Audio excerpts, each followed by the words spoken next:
Hindi ko napansin ang nangyari sa atin. Akala ko'y di maglalaho.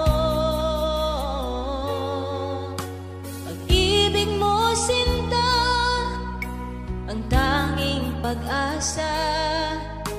Yan ang nadarama ng puso ko.